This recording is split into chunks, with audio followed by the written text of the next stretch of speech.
welcome back to my channel again. I've been doing a little bit of research recently into topics that are trending or doing really well on Google, and I've stumbled across something that again I'm going to test out. For you guys who follow me on my journey and watch these videos, you'll know that I'm a big fan of testing things, and if I find anything that I think is working or not working, then I'll always share it with you. Now, something I've come across recently is topics and articles that are very difficult to search in terms of keyword research, but actually are doing really well. And the only way I can describe them really is list posts. Now, we're going to head over to the computer in a minute and I'll show you exactly what I mean by this. But this is an article that is not particularly actually targeting a specific keyword, but will rank for various keywords around a topic rather than a keyword. Now, a little bit confusing, like I say, but let me explain a little bit more. Now, these are articles that are in a list form. Now, a list form can be a list of images or it can be a list of words.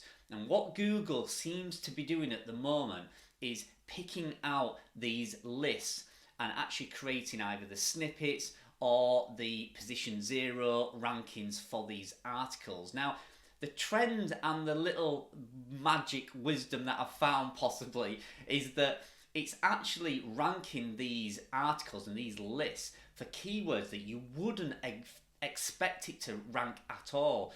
Now, I have got an example of one of these on my websites which I'm going to show you, and I'm also going to show you some other websites that are doing really well with this type of format. Now, I'll show you my website. I'm always open about my website, but I won't out these other websites. I'll show you the articles, but I won't show you the actual websites, because I've not got their permission to show you their sites. And I'll only ever out a website if it's a big, well-known case study site, like Wirecutter or something like that, something that everybody knows.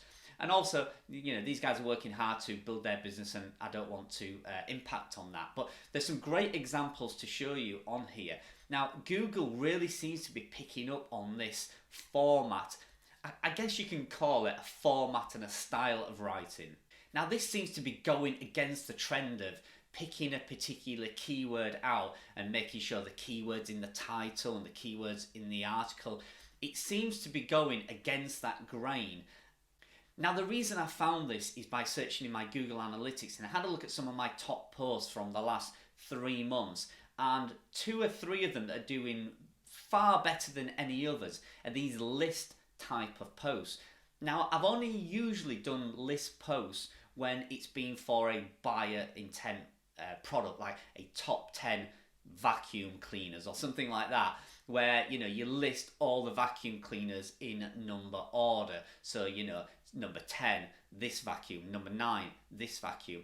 That's the only time I've ever really done these list type of posts. However, I have done a few, and like I said, the results from these absolutely blew me away. I didn't realise they were doing so well. And the key thing about it is they're not doing really well for the keywords that I wanted to target or I thought I would target. Because it's a list post, Google seems to be picking up that it knows what the general topic is and it's ranking them for tons of different keywords. So one of this article in particular on Fish Keeping Forever is actually ranking for over 50 separate keywords. Now, granted, they're not all bringing in huge amounts of traffic. There's a lot of keywords in there that Google has thought this article relates to and is ranking it for. It's only bringing in 2 or 3 page views on some of these keywords, but over 50 odd keywords, when they're all added up together, are bringing in over 3,000 visitors a month to that one article. Now, I knew that article and some of these others were doing okay, because obviously, I check my live Google Analytics on my phone like every day, and you see it's always in the top 10. If you have live tracking on your Google Analytics on your phone, you can see it shows you quickly the top 10 posts that are doing well that day, and they were always in there. So I did know they was doing really good, but I didn't know where that traffic was coming from.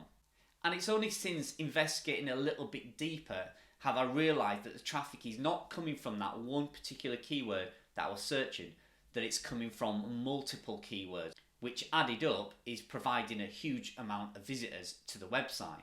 So you're probably wondering, what am I talking about? So let's head over. It'll be much easier for me to show you an example, and you'll see exactly what I mean by a list type post that is doing really well in Google. And if it is, it's something that I might have picked up on that we can all jump on quickly and hopefully all benefit from. So let's head over to the computer now. We'll take a look.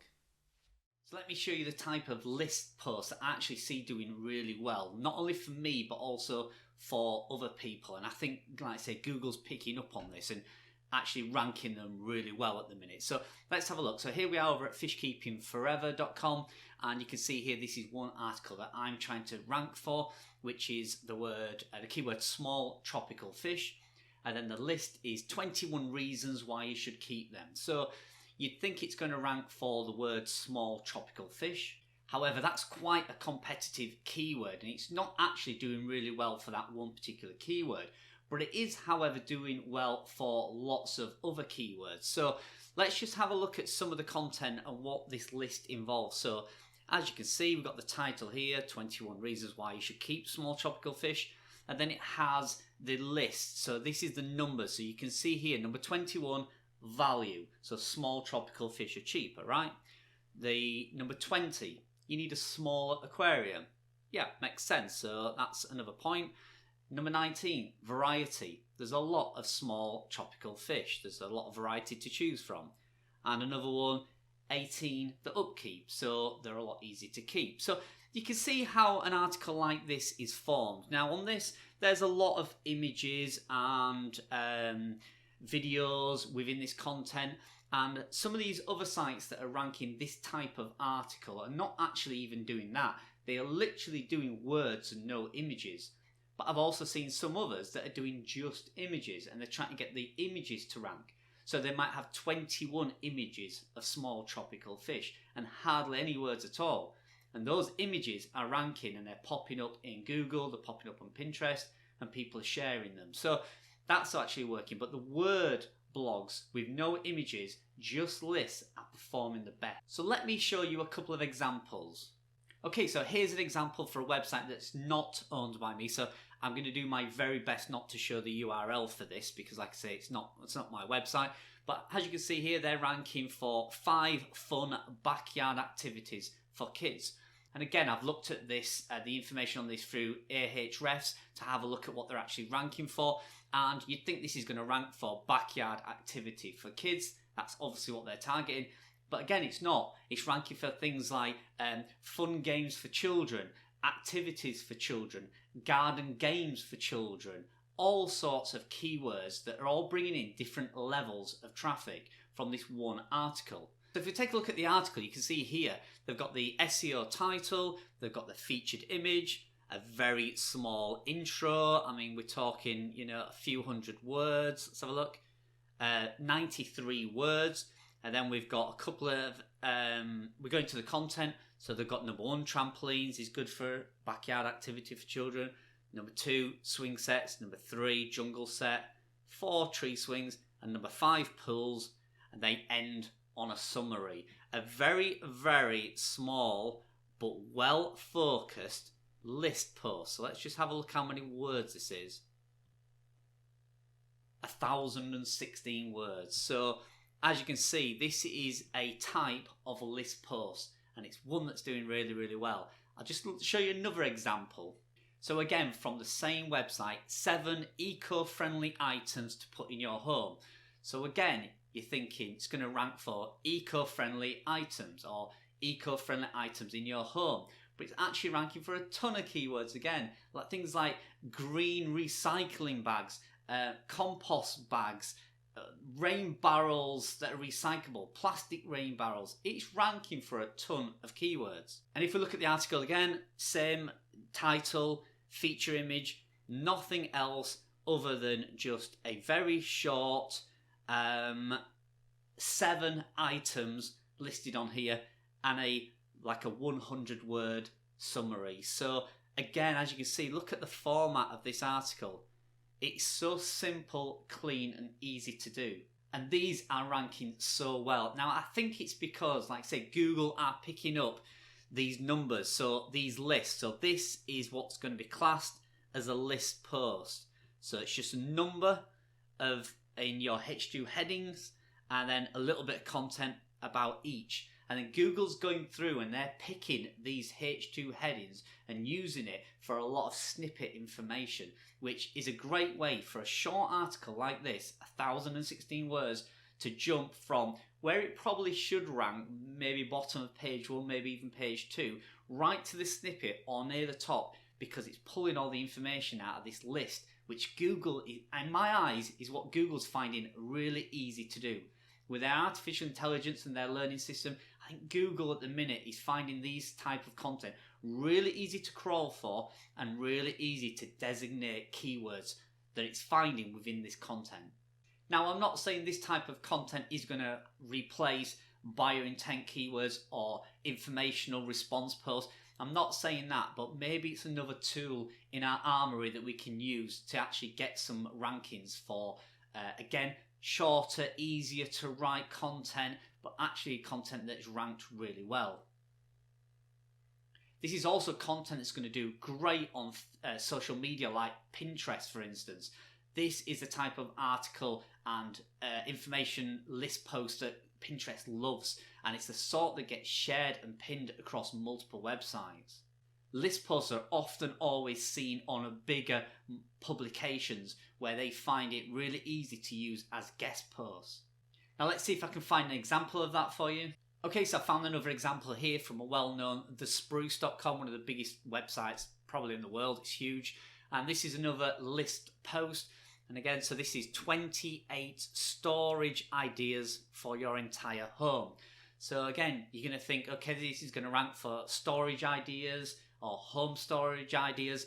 But again, from the list, Google is picking out all these H2 headings. So let's have a look at some of these. So we've got number 1, DIY canned food organizer, magazine holder, organize your water bottles and travel mugs, organize your Tupperware. So this is actually going to rank for a lot more keywords than just simply storage ideas. If my theory is correct and Google is favouring these list posts, it may rank this for things like keywords like here, organize your Tupperware, and it may organize it for organize your pans, as you can see here, and then it might also organize it for here, plastic bag dispensers. So you wouldn't think from an article entitled storage ideas that it's actually going to really target plastic bag dispensers, but it will if my theory is correct. Now granted, this is nothing new. These list posts have been around probably since the internet began, and I'm not saying that this is anything brand new and it's nothing that has never been seen before, but I think it is something that Google is trending on and something Google is ranking really, really well. Now, if that's the case, then it's the type of content maybe you should be considering writing and getting on your website, even if it's just a test like I'm doing. Now, if my theory is right and this is happening with Google, we have a great opportunity, and it's certainly one I think you should investigate and take a closer look at. Okay, so there you go. Now you know what a list type post is and how effectively they seem to be working at the moment. Whether this is a Google trend, whether this is something Google's AI technology is picking up more on, it's interesting. Like I say, I always share what I find. I'm not saying this is working, this is going to be the next big thing. I don't really know. It just seems to be working at the moment for some of my posts, and looking at the competition and doing some analysis on their content, it seems to be working for them as well. There's one particular website that I found, like I said, I'm not going to out it, I'm not going to share it with you, but it is basing its whole website on this type of post. Every single post is 7, places to visit with children. I've made that up. That kind of headline, and then the 7 different places in there. Now, it's then ranking that article for multiple different keywords from a list type format. It's also winning the snippets for various keywords as well. And this website has produced a lot of lists. So every single post they've got on there is 10 places to go do this, 7 foods that you should not eat, you know, that kind of post. And they're all doing really, really well. And like I say, when I drill down into and look at them, you know, they're not ranking for the keywords that you would expect. So it is proving very, very difficult to actually judge how successful those pieces of content is going to be before you actually write them, because you simply don't know the search volume that Google's actually going to rank it for, which in a way is great because we always underestimate, you know, if you write an SEO title and you search it in a free tool or a paid for piece of software, and it'll say to you, you know, your search volume is 110 a month, something like that. So you're basing it around there. But, you know, is it picking up that 110 and then picking up 70 from a secondary keyword, 60 from a third keyword, and so on and so forth? You know, I'm actually ranking it for 50, 60 different type of keywords. Now, keywords have always done that. You've always ranked for secondary keywords. But I've never seen it done in a list where it's sometimes the keywords it's ranking for are totally off kilter to what I'd actually expect it to rank for. Now this, I think, is really, really good news. I think this is something that could work really well in 2020, 2021 and beyond. It might also safeguard these articles against losing particular keywords. So if you're ranking for one keyword, somebody else comes along with a higher domain authority and adds more backlinks to that article and knocks you off that keyword, you know, you may lose most of your traffic. Well, with this method, and if this process is working, maybe you'll hold on to a lot more of the ranking keywords for that article. So I think that could only be good news. And again, like I say, I've not even tested this theory yet. I'm just looking at the current content that I've got and how well it's doing. And I'm researching the competition and other people's content to see if they're having similar results. So I'm probably going to produce a few articles with this similar format, and in fact I may actually do one in the next week or so where I actually write it kind of live, or I'll write it right in front of the camera and I'll show you how I research it, how I write and format this list, what links, internal, external links I'm going to add to the article to add a bit of boost to the article, and also eventually how it does. So we'll give it then, you know, maybe 2, 3, 4 weeks, and we'll come back and see how that article did. So a few of you have asked me kind of how I write and format articles. I am not the best writer in the world, I'll be 100% honest. I do outsource majority of my work these days because there is, well, most writers are better than me. So that's what I do, I outsource most of it. But for this example, I will maybe write it live on kind of on screen and record it so you guys can see how I would write it and how the results and the format looks. So if that's something you're interested in, I'll consider doing that in the next week or two, but I'm certainly going to produce quite a few pieces of content around this new method, this list post, and we'll see how that goes. So there you go, just something else to think about. You know, there's always new things to do in affiliate marketing and blogging. That's why I love it so much. Every day I get up, there's a new idea or a new process or a new formula to go after, which keeps it fresh, keeps it exciting, and keeps me interested. So hope that's been helpful. If you're new to the channel, please subscribe if you've liked this and you want to follow how we do and follow these little tips and little golden nuggets of information that might help you. Please subscribe, hit that little bell icon, you'll be notified every time I bring a new video out. But for now, thanks for joining me, and I'll see you in the next video.